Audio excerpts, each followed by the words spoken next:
मित्रों नमस्कार, मैं हूं राकेश कुमार। आप देख रहे हैं मत अभिमत। मित्रों, विशेष सर्वेक्षण संविदा कर्मी और अभियंता संघ लगातार अनिश्चितकालीन हड़ताल पर पटना में बैठा हुआ है। गर्दनी बाग में पूरी तरह शांतिपूर्ण ढंग से, और उनकी सफलता कहीं न कहीं यही जो ढर्रा है, जो तरीका है शांतिपूर्ण ढंग से अपनी बात रखने का, वही दिलाएगा। क्योंकि आज आपने देखा होगा कि पटना में जो जन वितरण प्रणाली के दुकानदार संघ का जो प्रदर्शन था, वो जब उग्र हुआ तो वाटर कैनन भी चला, लाठियां भी चलीं और तमाम तरह के हंगामे होते रहे। और एक तरह से कहें कि जब इस तरह की कोई स्थिति आती है तो वो आंदोलन टूट जाता है। लेकिन जो एक गांधीवादी तरीका अपनाया है इन कर्मियों ने, संविदा कर्मियों ने, वह निश्चित रूप से बहुत बेहतर और बहुत सही कदम माना जाएगा। देखिए, आज जो मैं बात करने जा रहा हूँ उसमें कई महत्वपूर्ण विषय है जिससे आपका जानना जरूरी है। आज एक चैनल पर राजस्व एवं भूमि सुधार विभाग के सचिव जो है जय सिंह जी, उन्होंने इंटरव्यू दिया और इंटरव्यू में जो बातें कहीं उसको समझने की ज़रूरत है। दो तीन चीज़ें बड़ी महत्वपूर्ण उन्होंने कही। एक तो चेतावनी उन्होंने दी, जिसे आप अपनी भाषा में धमकी दे सकते हैं, कह सकते हैं। चेतावनी ये कि कार्रवाई चल रही है और सोमवार से हो सकता है कि और कड़ी कार्रवाई की जाएगी, यह उन्होंने कहा। मैं सुनाऊंगा भी, उसका अंश सुनाऊंगा आपको, और आपने सुना भी होगा। दूसरी बात जो उनकी थी वो था आरोप का। मतलब कि उन्होंने आरोप भी लगाया इन संविदा कर्मियों पर, जो हड़ताली कर्मी हैं उन पर। आरोप ये कि बिहार सरकार ने सर्वे को पूरा करने के लिए उसी से जुड़ा हुआ एक बहुत बड़ा अभियान लाया था, जो हर व्यक्ति को उसका लाभ मिलता और ये सारी समस्याएं दूर हो सकती थी। भूमि विवाद, उसको इन लोगों ने एक तरह से कहें कि धाराशाही करने का काम किया है, उसको तोड़ने का काम किया है, उसको सफल न हो इसके लिए ये काम किया। मतलब मूल रूप से उनके कहने का मकसद यही था। और तीसरी बात जो उन्होंने कही वो बड़ा महत्वपूर्ण। देखिए, तीसरी बात को जरा समझने की ज़रूरत है, और यह आपके कैरियर से जुड़ा हुआ मामला है। मामला क्या? उन्होंने कहा कि यह लोग जिस दिन इनकी बहाली हुई थी उस दिन संविदा पर बहाली हुई थी, और उसमें स्पष्ट था कि यह परमानेंट की बात नहीं करेंगे।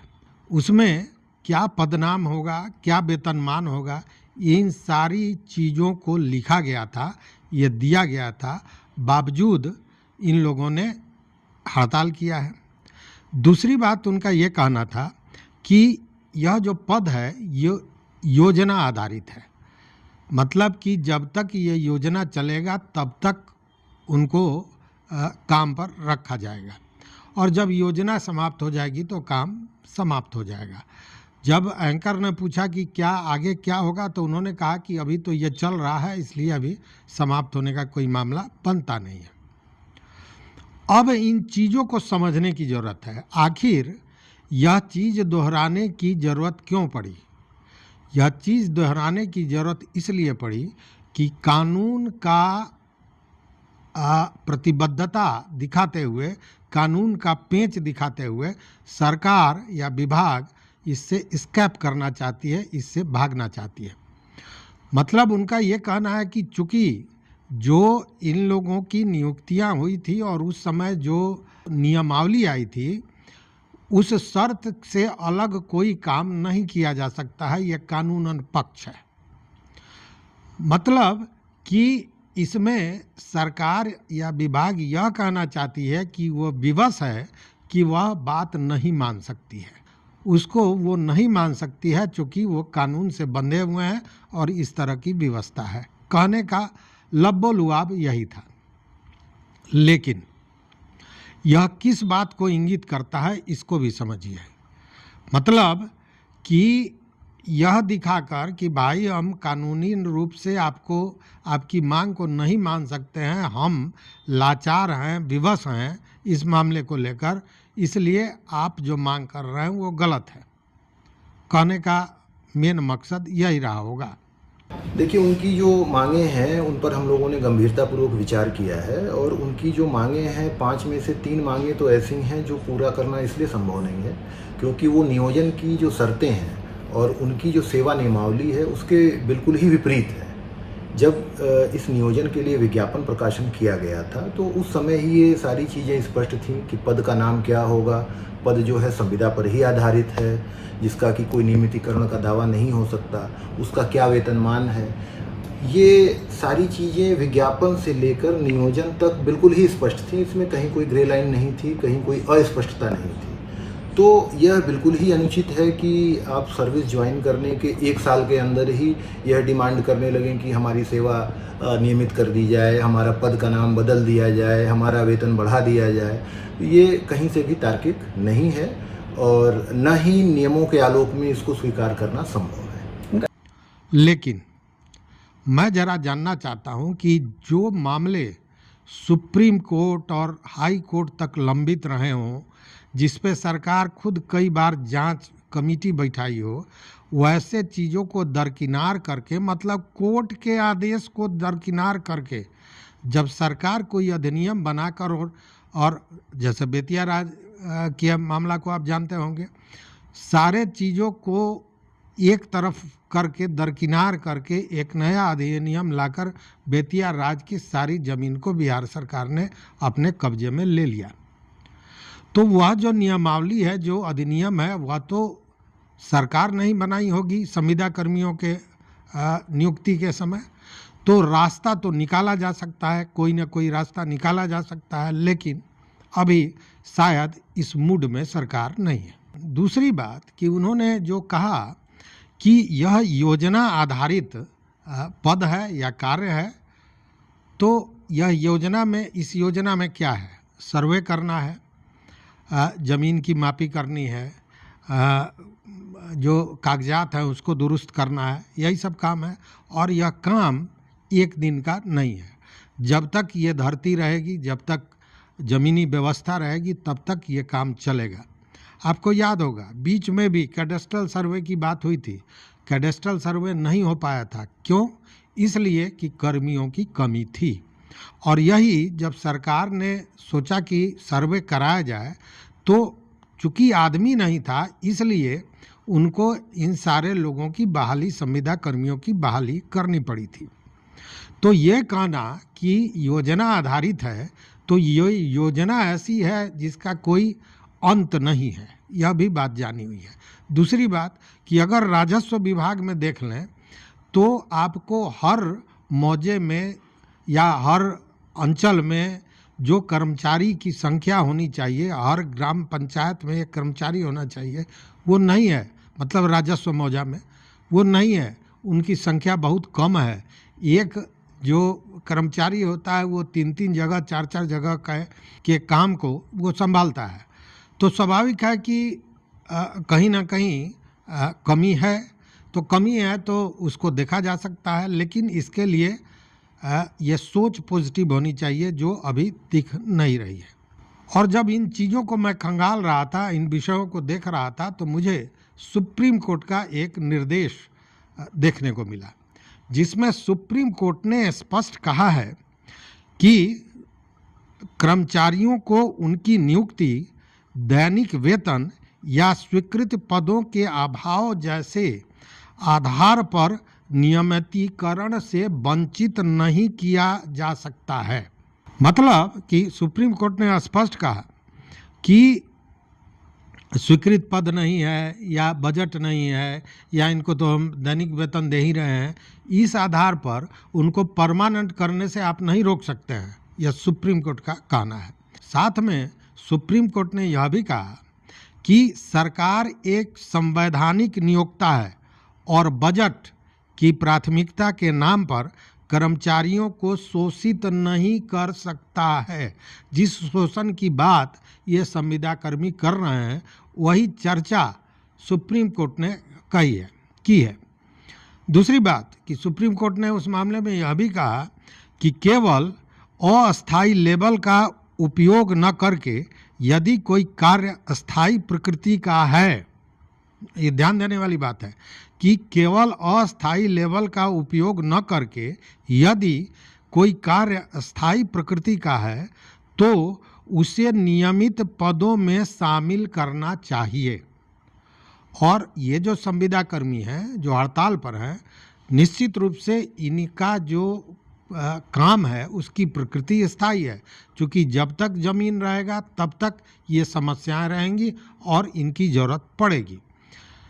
अब देखिए, इसमें आगे सुप्रीम कोर्ट ने यह भी कहा कि नियमितीकरण के बाद कर्मचारियों को वेतन वृद्धि, भत्ता, पदोन्नति और वरिष्ठता का लाभ भी देना होगा।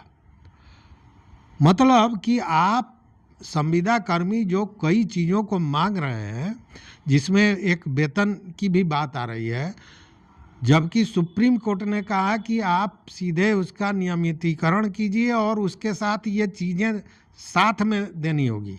तो ये अलग की मांग ही नहीं है आपकी, तो एक ही मांग अस्थायी करने की अगर मान ली जाती है और जो आप मांग भी रहे हैं, तो वेतन आदि और जो वरिष्ठता की बात हो रही है यह सारा इसके साथ इंक्लूडेड है जो सुप्रीम कोर्ट ने कहा है। देखिए, अब ये कहिएगा मामला कहाँ का है, तो ये मामला है उत्तर प्रदेश का।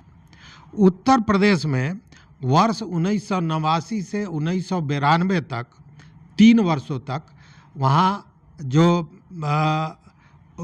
उत्तर प्रदेश उच्च शिक्षा सेवा आयोग है, उन्होंने संविदा के आधार पर मतलब अनियमित कर्मचारी के रूप में चालक की बहाली की थी, ड्राइवर की। अब जब 3 साल इन लोगों ने काम किया तो इन लोगों ने कहा कि भाई मेरा हमको परमानेंट कीजिए। तो जब परमानेंट करने की बात आई तो जो ये उत्तर प्रदेश उच्च शिक्षा सेवा आयोग है, उन्होंने यह कारण बताते हुए कि इससे सरकार को वित्तीय भार पड़ेगा और दूसरी बात कि ये जो पद हैं ये सृजित नहीं है, तो ये एक बड़ी समस्या है जिसके चलते हम इनको नियमित नहीं कर सकते हैं। मतलब कि नियमितीकरण के परमानेंट करने के मांग को सीधे खारिज कर दिया आयोग ने, जो शिक्षा आयोग है उसने। उसके बाद यह जो चालक हैं ये चले गए हाई कोर्ट और हाई कोर्ट ने पूरी सुनवाई के बाद चालक की बात को खारिज कर दिया और आयोग की बात को सही माना कि चूंकि पद सृजित नहीं है और वित्तीय भार सरकार को पड़ेगी, इसलिए उन्होंने जो इनकार किया है नियमित करने से वो सही है। लेकिन ये जो चालक थे ये इससे संतुष्ट नहीं हुए और ये सुप्रीम कोर्ट चले गए। सुप्रीम कोर्ट ने पूरी बातों की सुनवाई की और उसके बाद यह फैसला दिया। फैसला में स्पष्ट कहा गया कि ये सारे बहाने नहीं चलेंगे। आप अनियमित या संविदा को आधार बनाकर, दैनिक वेतन को आधार बनाकर किसी का शोषण नहीं कर सकते हैं। अगर काम की प्रकृति नियमित है तो आपका नियमितीकरण आपको करना होगा, करना चाहिए और उसके साथ ये तमाम सुविधाएं जैसे वेतन वृद्धि, भत्ता, वरिष्ठता, ये सारी चीज़ें, पदोन्नति, ये सारी चीज़ें आपको देनी होगी। यह कोर्ट का फैसला है और अभी सुप्रीम कोर्ट का। तो यह जो सरकार के सचिव जय सिंह जी ने आज अपनी बात बताई, उन्होंने सही बात कही, उन्होंने गलत बात नहीं कहा है कि नियम में ये सारी चीज़ें लिखी हुई है, इससे अलग सरकार कुछ नहीं कर सकती है। लेकिन जिस तरह शिक्षकों के लिए रास्ता निकाला गया था, उसी तरह कोई न कोई रास्ता तो निकाला जा सकता है, सरकार अगर चाहे तो। आज तो हमने देखा भी है कि आपके मंच पे जो हाई कोर्ट के अधिवक्ता हैं जिनका नाम है शिवनंदन भारती, विद्वान अधिवक्ता, उन्होंने भी अपनी बातें रखी और उन्होंने भी ये कहा है कि इस लड़ाई को अंत तक पहुंचाना पड़ेगा, उनका यही कहना था। और यह जो लड़ाई है केवल इन्हीं संविदा कर्मियों की नहीं है। अगर इस लड़ाई को जीतते हैं तो यह पूरे प्रदेश में जितने भी संविदा कर्मी हैं उनके लिए हित का कारण बनेगा, उनके लाभ का कारण बनेगा। तो मेरा ये कहना है आप सभी को कि सबसे पहले कि जो आपके आंदोलन का तरीका है वह यही रहना चाहिए, पूरी तरह शांतिपूर्ण ढंग से आंदोलन चलना चाहिए, तभी आंदोलन लंबा चलेगा। दूसरी बात कि भले सरकार जितनी बात कर ले, विभाग जितनी बात कर ले, लेकिन रास्ता तो विभाग को निकालना होगा और सरकार ही इन सारे चीज़ों को करती है। सरकार अगर चाहेगी तो रास्ता भी निकल जाएगा, अन्यथा मुझे लगता है कि यह मामला फिर कोर्ट की राह पकड़ सकता है। हालांकि कोर्ट में जाने से बेहतर है कि सरकार के साथ अगर कोई वार्ता होती है, सरकार अपने ही जो उनके द्वारा नियुक्त ये संविदा कर्मी हैं उनके हित में बात सोचती है। और देखिए सबसे बड़ी बात जो है, जो हमने देखा कि यह जो काम है यह कभी खत्म होने वाली नहीं है, इसलिए यह जो नियम की बात कही जा रही है कि ये योजना आधारित है, यह योजना बंद होने वाली है ही नहीं। और अगर सरकार चाहे तो इनको समायोजित कर सकती है, दूसरे जगह भी कर सकती है, राजस्व विभाग में डायरेक्ट कर सकती है, अन्य भी जहां ज़मीनी मामले होते हैं वहां कर सकती है। तो देखते हैं आगे क्या होता है। आप भी देखते रहिए मत अभिमत। मित्रों, चैनल पर नए हो तो सब्सक्राइब कीजिए, लाइक कीजिए, दोस्तों के साथ शेयर कीजिए और अपना विचार जरूर दीजिए। बहुत बहुत धन्यवाद, कोटिशः आभार।